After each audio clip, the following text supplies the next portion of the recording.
Film निर्माता अशोक पंडित का बयान आया है। हिंदुओं का पलायन आम बात हो गई है, ये कहा है अशोक पंडित ने। अशोक पंडित कह रहे हैं कि हिंदुओं का पलायन आम बात हो गया है, लेकिन कश्मीरी पंडितों का जिक्र आया था। एक बार कश्मीरी पंडितों के बारे में आपको एक जानकारी दे देते हैं, उससे पहले अशोक पंडित को सुन लीजिए, फिर कश्मीरी पंडितों की बात करेंगे। हिंदुओं का पलायन जो है इस देश में अब आम सा हो गया है। सरकारें खामोश हैं और एक फैशन सा हो गया है कि हर 3 महीने में, हर 4 महीने में एक लगातार जो है वो हिंदू जो है उनका अपने घरों से, अपनी जड़ों से पलायन हो रहा है। बंगाल में देख लीजिए क्या हो रहा है, और खामोशी है, पूरे देश में खामोशी है। काटे जा रहे हैं, मारे जा रहे हैं। सलीमपुर में 2 मर्डर हुए हैं। मुझे याद आती है अपने घर की, कश्मीर की, जो हमारे साथ 1990 में हुआ, वही रिपीटेशन, वही इतिहास दोहराया जा रहा है। तो कश्मीरी पंडितों का यहां पर जिक्र करते हुए अशोक पंडित, और क्योंकि हम भी बात कर रहे हैं कश्मीरी पंडितों की, हम बात कर रहे हैं कश्मीर से मुर्शिदाबाद की, एक बार वो ले लेते हैं, रेफरेंस दिखा देते हैं कुछ आपको आंकड़े। 1.5 लाख कश्मीरी पंडितों का पलायन कहा गया, कुछ तो ये कहते हैं 3 से 4 लाख। 219 की हत्या हुई। कश्मीरी पंडित भागकर जम्मू गए और उसके बाद कई दिल्ली पहुंचे। जम्मू में अस्थायी शिविरों में उनका रखा गया। कई परिवार अब भी जम्मू के शिविरों में रह रहे हैं। जम्मू के जागटी, पुरखू, मुठी इलाकों में अब भी 4000 परिवार हैं। शिविर भीड़ भाड़ वाले, अपर्याप्त सुविधाओं वाले इलाके में है। कश्मीर घाटी में 2700 से 3400 कश्मीरी पंडित बचे हैं। तो सवाल यहां पर शिवम यही है, आपकी सरकार के हर बार मैनिफेस्टो में कश्मीरी पंडितों की बात होती है, आप लोग चुनावों में बड़े बड़े कश्मीरी पंडितों को वहां पर बसाने की बात करते हैं। अब तो 370 भी हट गया, लेकिन कश्मीरी पंडितों के हाल में ज्यादा अभी कोई बदलाव नहीं आया। और अब हमारे सामने मुर्शिदाबाद भी आ गया। बीएसएफ पे सवाल उठते हैं, आपकी केंद्र सरकार की एजेंसियों पर सवाल उठते हैं, और आप हिंदुओं के विलन है, तो आपने सुन ही लिया जवाब, जो आरोप जो आप पे लगा। सारे सवालों का जवाब दूंगा। बहुत सारे सवाल हो गए। एक तो स्वामी जी, आप इनसे आशा करते रहते हैं, लेकिन ये तमाशा करे बिना मानते ही नहीं। आशा मत करिए, इन्हें तमाशा ही करना है लगातार, ये ऐसे ही बीच। अरे आप जब मुद्दे पर आइए, मुद्दे पर आइए। हाँ बोलिए शिवम, बोलिए। आपके सवाल मैंने तय कर रहे हैं क्या? नहीं, बोलिए मुद्दे पर मेरे जवाब मुझे तय कर रहे हैं, तो फिर जाओ, ऐसी भी क्या बात है। देखिए, एक चीज बहुत साफ है, जम्मू कश्मीर में पंडितों को हम कश्मीर में खासतौर पर बसाएंगे, ये हमारा वादा है। लेकिन कश्मीर में उनको बसाने से पहले वहां वैसा वातावरण और वैसा माहौल देना बहुत जरूरी है। हमने 370 हटाया, हमने थिएटर खोले, हमने स्थितियां बहाल करी, हमने चुनाव कराया। आज वहां पर पत्थरबाजी नहीं है, आज वहां पर आतंकवाद नहीं है, लेकिन लोगों की मानसिकता अभी भी ऐसी है। हम बदलेंगे उस चीज को, और हमने बदला है। वहां मंदिर खोले हमने, जो पुराने से पुराने मंदिर वहां पर बंद किए हुए थे। अब आ गया मेरी पंडित कहां फंस गए वहां पर? अब बिल्कुल आएंगे, मैं तो कहता हूं ना, लेकिन माहौल बनाना जरूरी है। आप किसी को भी मारने के लिए वहां नहीं बन सकते। उस मानसिकता को बदलना जरूरी है। हमने वहां माहौल बदला है, हम मानसिकता भी बदलेंगे, चीजें भी बदलेंगे, और वहां लोगों को लाएंगे। अब एक चीज इन्होंने एक और कही, मेरे जो मित्र सबसे उधर बैठे हैं, कह रहे 2014 से मुसलमान तमाशा देख रहा है। मुर्शिदाबाद में सब ऊपर से बता रहे हैं, मैं आपको बता देता हूं क्या हुआ था। मुर्शिदाबाद में 8 तारीख को 10,000 लोगों की भीड़ जुमा पढ़ने के बाद, अब जुमा शिवम तो पढ़ने जाता नहीं, जुमा की नमाज पढ़ने के बाद निकले, पुलिस से लड़ाई हुई। लड़ाई होने के बाद पुलिस का पिस्टल छीन लिया, फायर करी, सारा नहीं बताना जरूरी है। 10,000 लोगों ने पुलिस वालों के साथ मारपीट की, जल्दी निकाल लिया, उनके ऊपर हमले करे। उसके बाद हिंदुओं के घर में घुसे, घरों में आग लगाई, 132 से ज्यादा घरों में आग लगा दी, 7 मंदिरों को खंडित कर दिया, 20 से ज्यादा दुकानें फूंक दी, और सीसीटीवीओं में आग लगा दी। तो शिवम, इसका जिम्मेदार कौन है? आग लगा दी। इसका जिम्मेदार कौन है? इसकी जिम्मेदार ममता बनर्जी। एक चीज बताइए, आसाम में सबसे ज्यादा मुसलमान है परसेंटेज के हिसाब से, 34%। भाजपा की सरकार है, एक दंगा नहीं हुआ। संख्या के हिसाब से सबसे ज्यादा उत्तर प्रदेश में मुसलमान है, एक दंगा नहीं हुआ। ममता बनर्जी के राज में संभल में क्या हुआ? संभल में क्या हुआ? प्रोग्राम हो तो ममता बनर्जी के यहाँ क्या हुआ?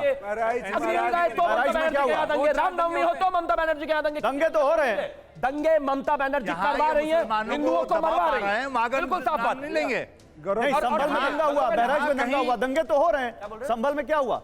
और बहराइच में क्या हुआ? वक्त पे दंगा नहीं हुआ, दंगे की बात नहीं हो रही, बात दंगे की हो रही है। लोगों का जब दंगा हुआ, निकालकर चौराहे पे लगाई और बोल दिया 7 कुश्तियां भरेंगी। आपने बताया कर दो ये काम, बंगाल में ठीक ना हो जाए। वक्त तो अब आया है, उससे पहले तो दंगे हुए ही हैं उत्तर प्रदेश में, लेकिन भाजपा की सरकार में हुए हैं। बंगाल में एक दिन नहीं हो रहे हैं। ठेकेदारी बंगाल की लिस्ट में रहेंगे ना, ये क्या हिंदुओं के ठेकेदार? ममता बनर्जी हिंदू नहीं। आजमी साहब, मैं सवाल पूछ रहा हूँ, हाशमी साहब मैं सवाल पूछ रहा हूँ, रुकिए। चलो भाई। एक आखिरी सवाल, उसके बाद में दूसरा सवाल ये है, सारी जिम्मेदारी अगर केवल ममता बनर्जी की है तो वो जो बॉर्डर स्टेट है, और जो बॉर्डर स्टेट पे ये आरोप लगता है और आप ही के नेता कहते हैं कि बांग्लादेशी आ रहे हैं, तो वो उसकी सुरक्षा की जिम्मेदारी क्या पश्चिम बंगाल की सरकार के पास है, उस बॉर्डर की? बताइए। अच्छा, एक चीज बताइए, टीवी 9 में भगवान ना करे, कभी ऐसा होना भी नहीं चाहिए, किसी से गलती हो जाए मेजर स्तर पर, जिम्मेदारी सबसे जो मेन आदमी होंगे, मालिक उन्हीं की होगी कि नहीं होगी? वो फिर नीचे तय करेंगे कि किस एम्प्लॉय से क्या गलती हुई। ममता बनर्जी वहां की मुख्यमंत्री है, कह रहे सारी गलती उन्हीं की, हाँ उनकी गलती है सारी। कमाल बात। अरे मैं इंटरनेशनल बॉर्डर की बात कर रहा हूं, मैं बॉर्डर की बात कर रहा हूं। केंद्र की एजेंसियां क्या कर रही हैं? उनको बोलने दीजिए।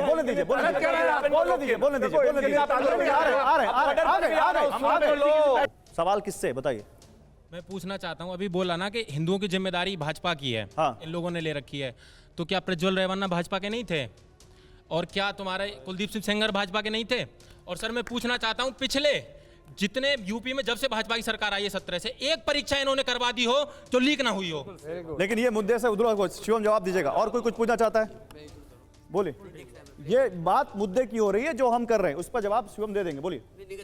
पहले आप बोलो ना, आप एंकरिंग कर रहे हो यहाँ पे, आप पूछने आए, बोलो मुद्दा क्या है? कह रहा हूँ ममता बनर्जी के टाइम पे हमेशा दंगा हो रहा है वहाँ पर में। अगर बंगाल में क्या है, बंगाल में आज वो सपोर्टर है, बिल्कुल वो सनातनियों के दुश्मन है ममता बनर्जी, सनातनियों की दुश्मन है ममता बनर्जी। हाशमी साहब, आप ममता बनर्जी के समर्थक हैं, पहले वो जवाब दीजिए, फिर शिवम जवाब देंगे। बताइए क्या कह रहे हैं आपका? ये लोगों में मानसिकता, ये भारतीय जनता पार्टी के कार्यकर्ता होंगे, भारतीय जनता पार्टी के सवाल पूछ रहे हो, बीजेपी का कार्यकर्ता यही करते हैं। इनसे सवाल मत पूछो, बस। ठेकेदारी दिखाने की कोशिश कर रही है। बात हो गई, एक सवाल पूछे, ठेकेदारी दिखाने की कोशिश बता दो कर रही भाई, कार्यकर्ता हो कि नहीं? मैं वही तो कह रहा था, ममता बनर्जी हिंदू नहीं, अरविंद केजरीवाल हिंदू नहीं, उसे कह रहे हैं अखिलेश यादव हिंदू नहीं, लालू प्रसाद यादव हिंदू नहीं, वो हिंदू नहीं, सिर्फ हिंदू वो हैं जो भारतीय जनता पार्टी के अंदर है। अच्छा, मान लीजिए वो बीजेपी का कार्यकर्ता है, वो भी आपने तो पेंट कर दिया बीजेपी का कार्यकर्ता, तो क्या सवाल का जवाब नहीं देंगे आप? सवाल का जवाब क्या ममता बनर्जी के राज में हिंदुओं पर अत्याचार नहीं हो रहा? साबित हो गया कि वहां पर भारतीय जनता पार्टी के कार्यकर्ता मुसलमानों का हुलिया पहनकर मुर्शिदाबाद में गए, पकड़े गए। ये रिपोर्ट ऐसा नहीं पुलिस ने बेनकाब किया सबको। अच्छा, एक मिनट, देखिए नंदन जी, ओके हिंदी में एफआईआर लिखवाई, उनको बंगला नहीं आती। नंदन जी, ऐसा तो नहीं है। एक शिवम, झूठ बोल रहे हो। शिवम ममता बनर्जी की सरकार की रिपोर्ट, बाबा जी, एक मिनट, शांति, ओम शांति। ममता बनर्जी मानती है ये बात। देखिए नंदन जी, ये जो सवाल आया उधर से, कहीं ऐसा तो नहीं हो रहा कि पॉलिटिकल पार्टियां हिंदू मुस्लिम करके अपनी राजनीतिक रोटियां सेक रही हो, अपने स्वार्थ सिद्ध कर रही हो, और आप जैसे धर्मगुरु ट्रैप में फंस रहे हो? देखिए, मैं इन सभी लोगों से निवेदन करूंगा, ये सभी अपनी अपनी पार्टियों से संबंध रखते हैं। 2-3 चीजें ऐसी हैं जिसमें कभी भी राजनीति से प्रेरणा नहीं, मतलब राजनीति नहीं करनी चाहिए 2-3 चीजों पे। पहला, हमारा देश, जहां देश संकट में आ जाए और हम उस पे अपनी कुर्सी बचा लें, ये देश के लिए बहुत बड़ा अपराध है और आने वाले समय के लिए खतरा है। आप पूछेंगे कैसे? अभी मुझे एक डिबेट में मैं आ रहा हूं, वहीं डिबेट में से वहां मुझे किसी ने बताया, बांग्लादेश से लोगों को ला कर, रोहिंग्या को, जो रोहिंग्या बोलते क्या बोलते हैं उनको, ला कर उन्हें वहां बसाया जा रहा है और उन्हें वोटर बना। ये कसम से मैं नहीं कह रहा हूं, ये किसी और ने कहा है, और मैं वो भी राजनीतिक पार्टी से संबंध रखता है। छोड़ दीजिए, आपका क्या मत है? मैं इन सभी पार्टियों से कह रहा हूं, भारतीय जनता पार्टी तो अरे मेरी सुनो, सभी से कह रहा हूं, सब माने सब। एक तो देश के लिए कभी भी हमें अलग अलग विचार नहीं रखने चाहिए, देश की सुरक्षा के लिए हमें एक साथ खड़े होना चाहिए। दूसरा, हिंदू सनातनियों को बचाने के लिए कभी भी ये मत सोचो कि अगर हम हिंदुओं को बचाएंगे तो हमें फलानी वोट नहीं मिलेगी। सबसे पहला अधिकार है इस देश पर हिंदुओं का कि हिंदू इस पे बचना चाहिए सबसे पहले, और सनातन धर्म को बचाने का। अरे कोई सनातन को कह देते कोरोना, कोई रामायण फड़वा देता है, कोई कुछ कर देता है। अरे यार, हम सब सनातनी है, और कोई भी, तुम एमएलए एमपी कितने साल के रह लोगे?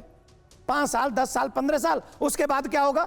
उसके बाद भी जब हमारा शरीर शांत होगा तो एक ही बात बोली जाएगी, राम नाम।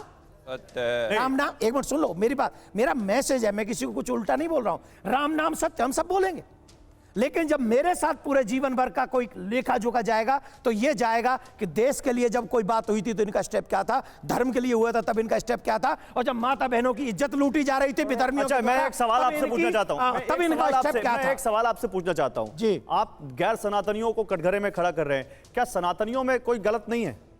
क्या सनातनी कोई कभी गलत काम नहीं करता? मैं ये पूछना चाह रहा हूं कौन सा सनातनी गया है इन लोगों के साथ में कुछ गलत काम करने के लिए?